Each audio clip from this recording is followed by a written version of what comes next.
John Locke, Foundations of Freedom. Freedom as a natural right. The liberty of man in society is to be under no other legislative power but that established by consent. Locke believed that true freedom exists only when there are just and permanent laws to govern society. He argued that freedom is not the absence of rules but protection against tyranny, allowing people to live their lives without fear of arbitrary government power. The blank slate. The mind is like a blank sheet of paper. According to Locke, everyone is born with a mind as a blank slate, meaning that we come into the world without any pre-existing ideas. He argued that our knowledge and beliefs are shaped by our experiences and environment, placing great emphasis on education and the world around us. Consent of the governed. All power that governments have is derived from the consent of the governed. Locke asserted that governments only have legitimacy if they govern with the consent of the people.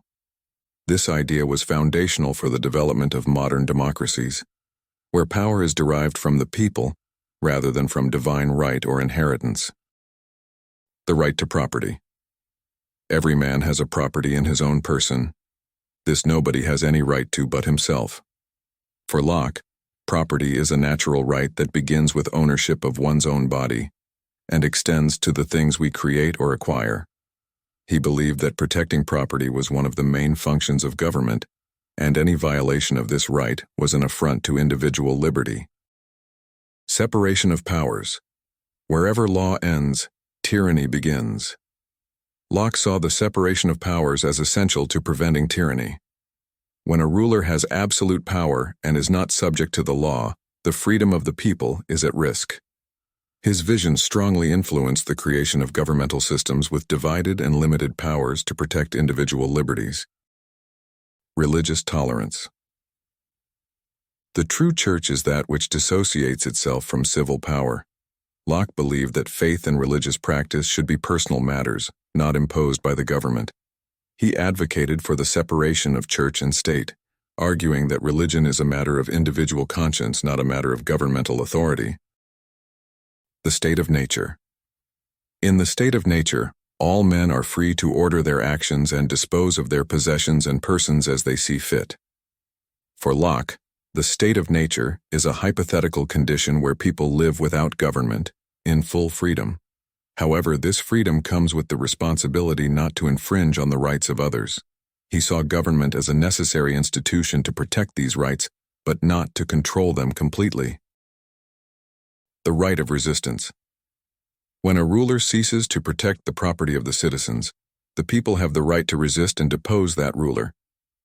Locke argued that citizens have the right to resist a government that fails to protect their life, liberty, and property. This idea was crucial in justifying revolutions and changes in government, insisting that political authority must always serve the well-being of the people. Education and virtue. Virtues are best learned through habit and practice. Locke believed that education is not just about academic knowledge, but also about the formation of character and virtues. He argued that habit and constant practice are the best ways to develop a virtuous life, highlighting the importance of education from a young age. The pursuit of truth. The main end of our pursuit is to find the truth. For Locke, the pursuit of truth was the noblest task of human life. He saw truth as something that should be sought through reason and experience, not simply accepted based on tradition or authority. This perspective emphasizes the value of critical thinking and personal investigation in shaping our beliefs and convictions.